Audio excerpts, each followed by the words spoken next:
In Venezuela, mobilizations continue throughout the country in support of President Nicolás Maduro in view of the elections on July the 28th, in which the people are bidding on peace. In Palestine, the Israeli occupation committed 5 massacres against families in the Gaza Strip, leaving 60 Palestinians killed and more than 280 injured in hospitals in the last 24 hours. In Russia and Ukraine announced on Friday that they had exchanged thousands of prisoners of war in one of the only areas of dialogue between the belligerent countries.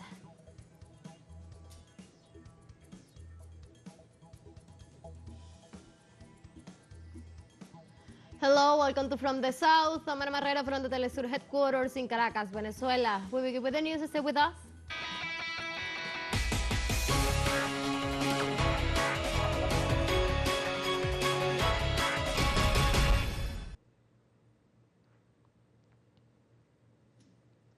On Friday, the National Electoral Institute of Mexico, INE, reassured that everything is set to guarantee the transparency of the Sunday's presidential elections. The president of the INE, Guadalupe Tairi Zavala, reaffirms that she seeks to strengthen the democratic system in the upcoming elections.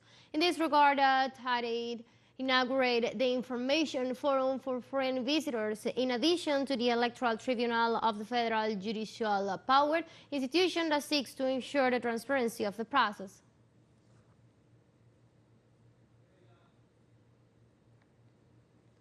In Venezuela, mobilizations continue throughout the country in support of President Nicolás Maduro in view of the elections on July the 28th, in which the people are betting on peace. The mobilizations have been attended by leaders of the Bolivarian Revolution, as well as representatives of the political parties and the supporters of the President Maduro's candidacy for the elections. Rallies in support of the Bolivarian Revolution have focused on the call to maintain the struggles in defense of democracy and sovereignty in the face of destabilizing attempts by the United States and the European Union. Venezuelans have also shown their gratitude to the leadership of Nicolás Maduro and the cooperation they have received from the state to confront the sanctions imposed by the United States.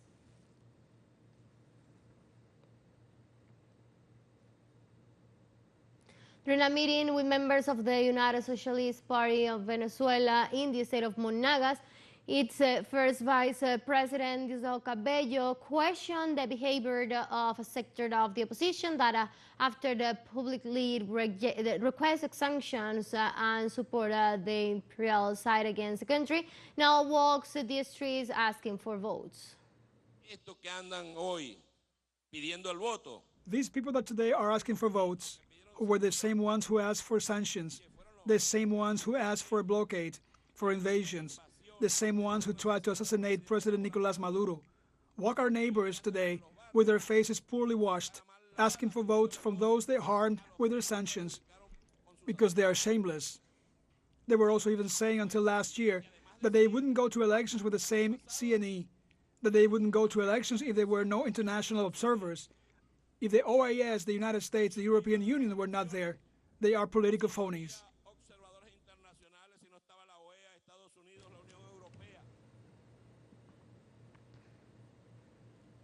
On Thursday, President of Colombia, Gustavo Petro, requests to speed up the process of making the agrarian reform in the country so that peasant farmers could receive more hectares. The head of state expressed the request at an event held in Pueblo Nuevo, a municipality in the northern department of Córdoba. During the gathering, Petro decreed the official gathering of 6,000 land hectares in the region to agricultural workers and assured his government intends to pay off the historic debt that Colombia has with the humble people.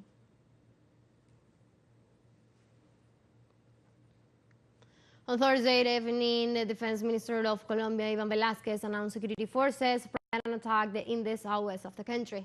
A coordinated riot among the National Police, the National Army, and the Air Forces coupled with a heavily blown to the known FARC descendants operating in the department of Cauca.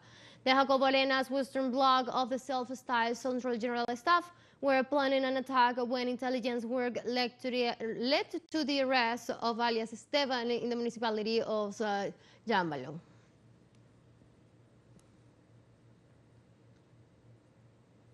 On Thursday, the plenary session of the Peruvian Congress approved the reform of the immediate re-election of mayors and general governors, but excluded the regional movements from the upcoming elections. These measures, approved with 82 votes in favor, has caused dissatisfaction in regional movements. In this sense, Freddy Rakrov, president of the Association of Regional Movements, rejected the approval, pointing out that it violates the fundamental rights to participate in the electoral process.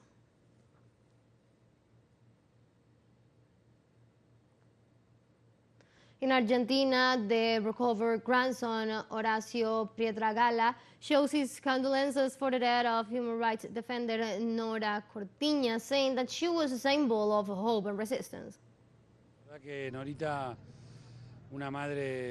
Yes, the truth is that right now a mother, what a mother. And I say that every mother, every grandmother that leaves us represent a big void, a big pain. They are a symbol of struggle, of hope, of resistance, of denunciation. And well, we will have to be thousands committing ourselves to be able to carry forward a little of that absence, that orphanhood that remains. Mainly with our history, our mothers and grandmothers were fundamental. In Brazil, representatives of the communities affected by the operation of the Saupes industrial port complex hold public hearing to discuss violations and abuses by the company. The meeting was held to reach a consensus that will benefit the residents of the Alquilombo y La de Mers in the city of Recife, who are mostly affected by the company's operation. The General Prosecutor's Office stressed the importance of listening to the population of those communities in order to learn about the most important situation of their concern. The residents demand actions that will support and protect them from the businesses whose they call have been harming them for more than 30 years.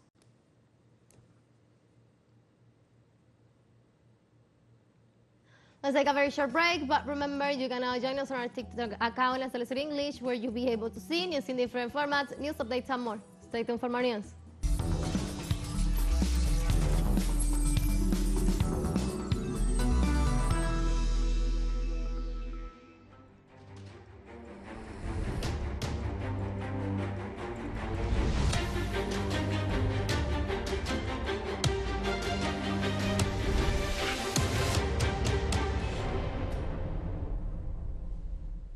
Welcome back to From the South. In Palestine, the Israeli occupation committed 5 massacres against families in the Gaza Strip, leaving 60 Palestinians killed and more than 280 injured in hospitals in the last 24 hours. The Palestinian Health Ministry reported that Israel carried out a military operation in the Jabalia refugee camp in the northern part of the Gaza Strip.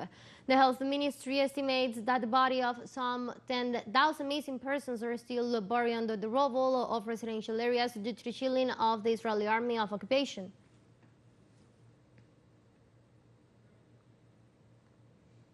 In Yemen, residents mobilized in the capital city of Sana'a, making a massive demonstration in solidarity with the Palestinian people. Flags and banners filled the main streets of the capital, expressing the Yemeni people's support for the armed forces defending the Palestinian cause from the West's aggressions. Demonstrators affirm their backing to the displaced Palestinians and their just cause, stressing that the American and British aggressions against Yemen will not break the will of the Yemeni people and the leadership of their pro-Palestinian stance. In Lebanon, the Hezbollah resistance launched about 100 missiles at Israeli regional military installations in response to the latest Zionist bombardment of the south region. The Lebanese resistance said in a statement that its members attacked headquarters with heavy Barka missiles and hit it directly, destroying it. The sites attacked by Hezbollah include settlements in Ramon Naftali in the upper Galilee city and a building used by Israeli soldiers in the Umera settlements.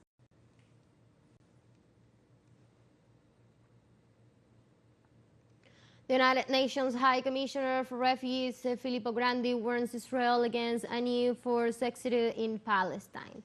The expert assured that the atrocious event in Rafah have made the world witness one of the most serious war crimes in memory of humanity.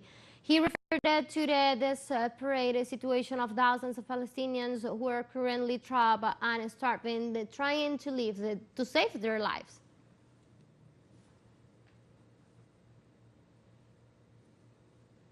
Also in Palestine, in the occupied West Bank, local authorities report on the destruction of a wheat plantation in the village of Zebadia, north of Nablus, for which they blame the shelters, affirming the acts are part of the tactic employed by the Israeli regime to appropriate more lands and cattle to the displaced farmers.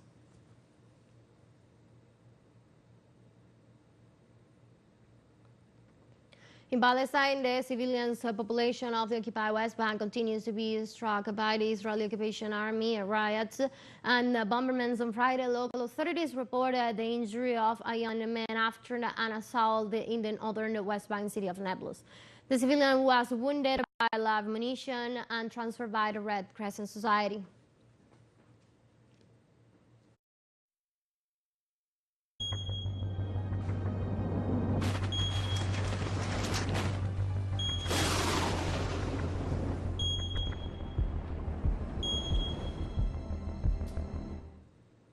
Mexico's health secretary revealed that the unprecedented heat wave in the country has already left 1,346 people affected. 61 of them died, breaking all records of previous years. According to the official report, during the current heat season, which began on March 17 and will end on October 5, the most affected states are Veracruz with 16 deaths, Tabasco with 11, and San Luis Potosí and Tamaulipas with 9 each.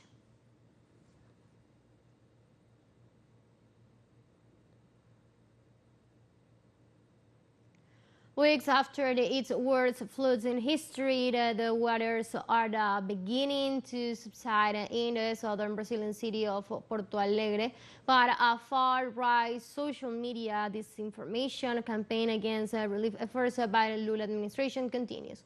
Here our correspondent Brian Mears with the details. Today marks a month since the start of the worst climate change disaster in the history of southern Brazil, when a freak rainstorm left dozens of towns underwater and caused the worst flood in Porto Alegre's history.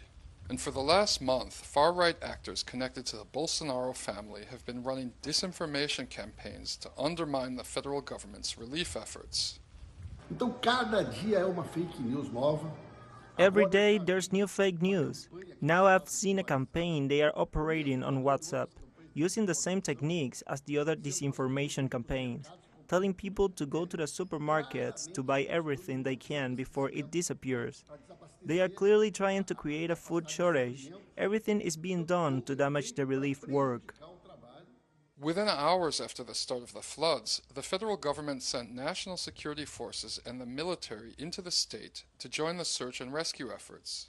And within days, there were 13,500 troops on the ground. Instead of rushing in to support the victims, far-right businessmen and politicians pushed a false counter-narrative on social media that federal forces hadn't arrived yet. This was only the start of their actions, which members of the Lula administration classify as sabotage. President Lula lançou uma série de medidas. President Lula has taken a series of measures so that Rio Grande do Sul can organize relief for the flood victims, but unfortunately it's all been distorted to create a smokescreen to relieve the culprits of guilt and redirect all of the anger and hatred. Unfortunately, Brazil has a tradition of political agents fostering and organizing hatred so that people have problems understanding what is true and what isn't. The Justice Ministry has launched an investigation into illegal spreading of disinformation leading to harm of Brazilian citizens. Brian Mears, teleSUR, Porto Alegre. The Indian Meteorological Department, known as IMD, predicted a gradual reduction in ambient temperatures for northwest and central India after reporting highs above 49 degrees Celsius in Delhi a few days ago, which are considered a record for the current summer season. Authorities in New Delhi warn of risk of water scarcity as temperatures rise. The State Water Minister Aditya Marlena called for collective responsibility to help reduce water wastage.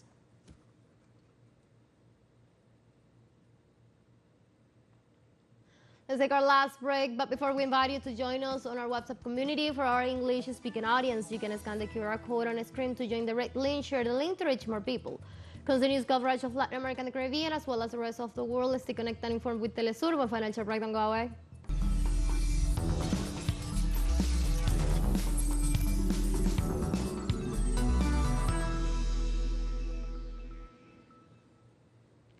Welcome back.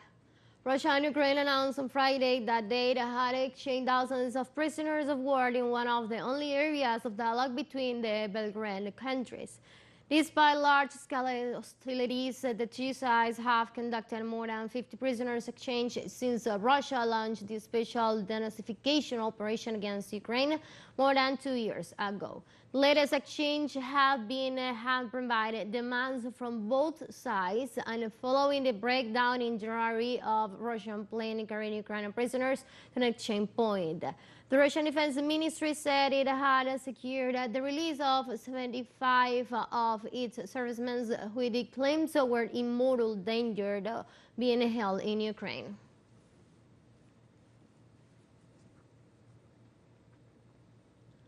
On Thursday, Spanish Parliament gave the green light to a bill that will amnesty hundreds of Catalan secessionists involved in the failed secession attempt 7 years ago. This way, the bill passed by 177 to 172 votes will see the Kurd annual the judicial records of hundreds of officials and activists implicated in crimes related to Catalonia's secessionist drive since 2011, paving the way for the return of the movement's leaders in exile, Carles Puigdemont. Europe has said yes to the amnesty, loud and clear, because it guarantees equality, separation of powers, territorial function, and what is more important, Europe has shouted to the four winds that the amnesty helps institutional and political normalization in Catalonia, and everything is thanks to this government. In Beijing, the governments of China and Bahrain established bilateral strategic alliances at a meeting between President Xi Jinping and King Hamad bin Isa Al Khalifa. During the gathering, issues of economic, commercial, and scientific interests were discussed, as well as Korean international and regional geopolitics. For his part, the monarch Al Khalifa highlights Beijing's works to maintain peace and stability in the region, while Xi Jinping celebrates 35 years of China's ties with Bahrain and prizes its ability to expand joint strategies to further their foreign relations to the highest level.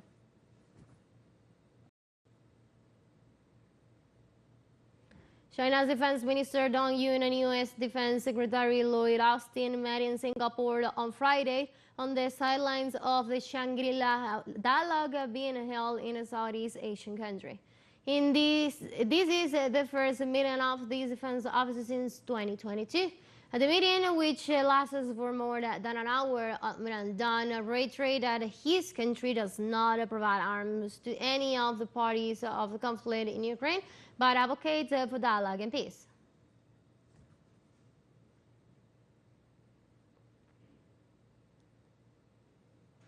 On Friday, as Nicaragua celebrates Mother's Day, more than 15 pregnant women participated in a contest in which the elected winner is the mother with the biggest baby bond. The competition is part of a local tradition that has been held in Managua for 21 years. Let's see. I didn't really think I was going to win, because I thought there are bigger bellies, but God's mercy indeed, I had never participated in anything like this before. I'm expecting a baby girl, and I'm very grateful to Radio Ya and all the sponsors. I'm one of the winning mothers. I won the 3rd place, and it is a great blessing for my baby girl I'm expecting. We're celebrating Nicaragua's Mother's Day with more than 15 expecting mothers participating in this traditional contest, which we have been organizing for 21 consecutive years to inspire mothers, to give a special boost to those mothers with limited resources. With that story, we have come to the end of this news brief, but you can find these and many other stories on our website at telesurenglish.net. You can also join us on our socials from Facebook, on X, and on Instagram as well. For Telesur English, I'm from the South, I'm Ana Marrero. Thank you for watching.